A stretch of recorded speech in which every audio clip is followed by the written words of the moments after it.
Guys, welcome back to the video, and this is a VR to Onaretrotip, who recently posted a video entitled 1993 Gaming's Greatest Year? Question mark. Um, yes, I quite like this topic, and I thought I'd do a VR myself, and yeah, I thought this video was going to be quite easy, quite straightforward. I was like, yeah, it's bound to be one of those years. I was like, oh, no, it's not. Okay. Um, so I have chosen a year, what I think is gaming's the greatest year for me personally, for the games that were released. So I honestly did think this was going to be one of my NES slash Mega Drive years. Because uh, in the 90s especially, I loved video games so much, and I think it was because I was sharing that experience with my friends as well. And you're a kid, you're excited for these new releases. Um, there might be video games of your favorite cartoons on TV, things like that. You get to play them over each other's houses, with all different consoles, so we got to experience a lot of different games. So I started having a look at some of my favorite games and the release years, and I'm looking down there because that's what I've got on my list. Pretty much, guys, from 1990 to 94, the games I was thinking of span all those different years. So that's one of my favorite eras, is definitely the 90s, but like, you had DuckTales in 1990, you had Chip 'n Dale, Super Mario 3, Blaster Master, Shadowgate, Turtles 2 Arcade Machine, and Sonic the Hedgehog, all in 1991.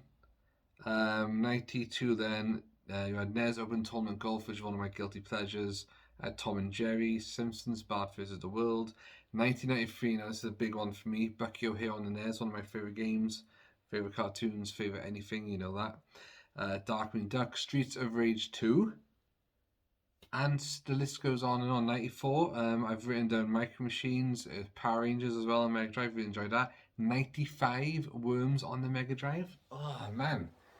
So, a bunch of great games there, spanning though, like the early 90s. And I thought, how am I going to do this? I'm going to have to do this VR and answer, well, I can't say a year, I'm just going to give you um, an era.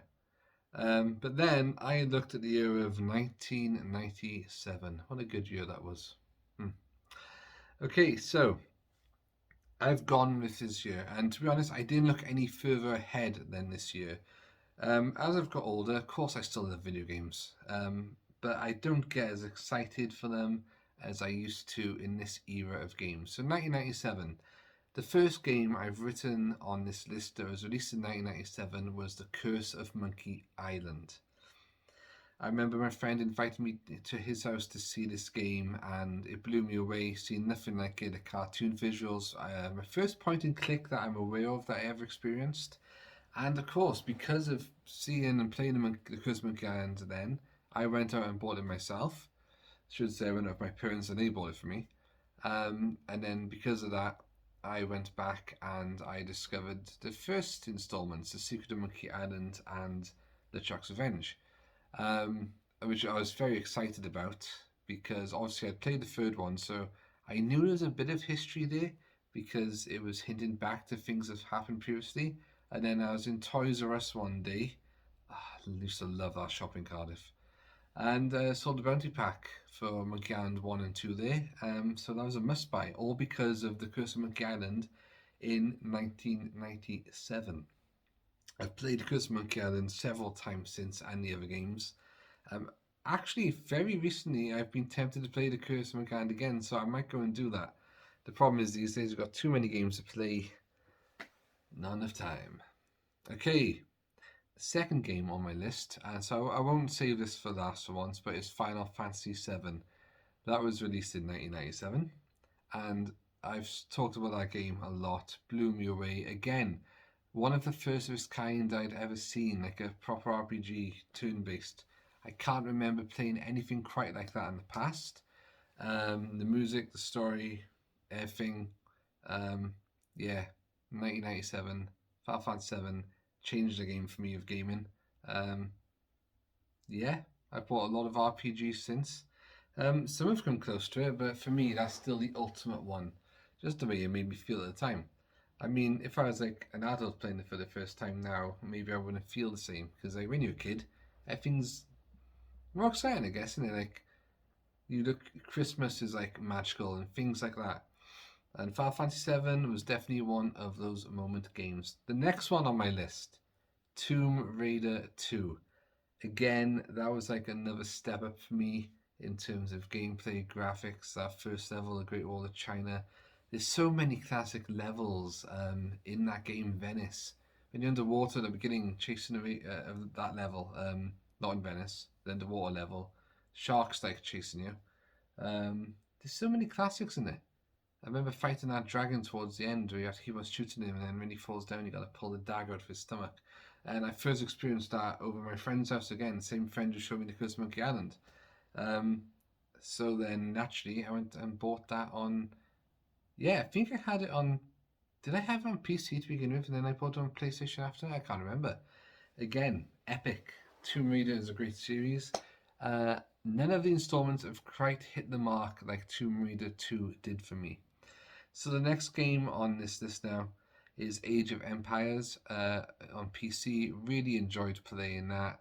A game I normally wouldn't go for. I wasn't much for strategy games and all this. One friend of mine was way into them. And I loved Age of Empires 2 as well, and that came out. But yeah, so that was again another landmark for me because I played that game many times. Dungeon Keeper I've put on this. I don't think I've ever talked about Dungeon Keeper, and the reason I've never talked about Dungeon Keeper, it was a game on the PC, and I never had it. But I had a demo of it, and I used to play this demo all the time. I don't know what it was, I just loved it.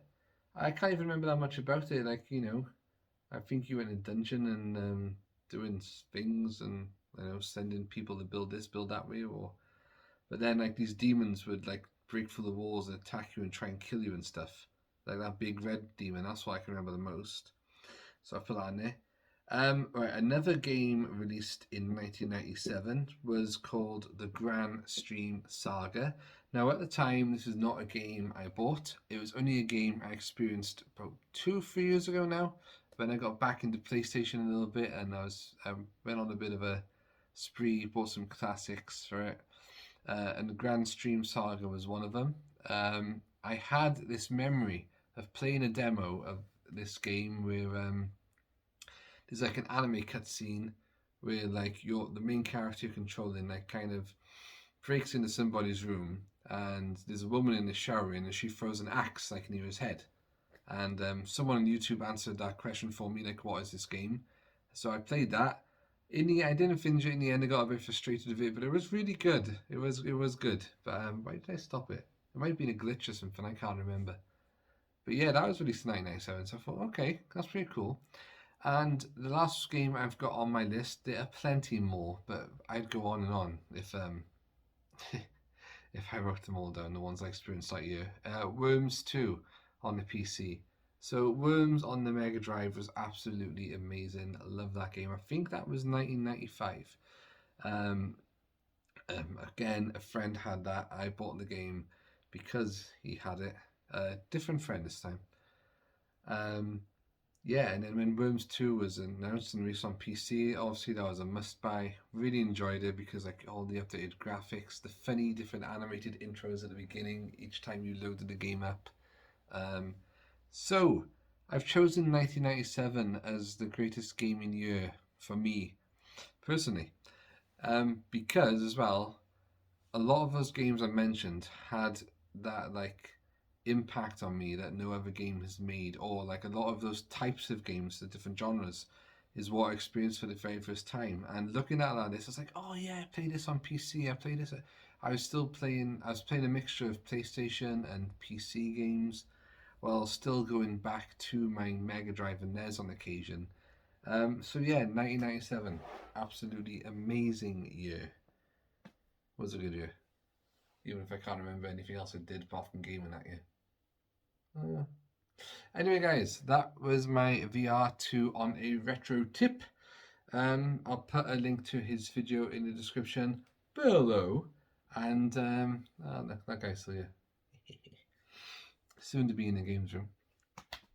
You can go check Pete out. And if you want to do a VR to him, please do. If you want to let me know in the comments below, please let me know as well what your favourite gaming year was. So, and let me know if you played any of those games, if you relate to them as well as I did, or in your own way. I think we've all got special memories of video games, and like I remember one of my first ones was Bubble Bobble. However, we're not talking about that year, we're talking about 1997. So, this is Metropolis signing off. Boom, see you soon. Delayed.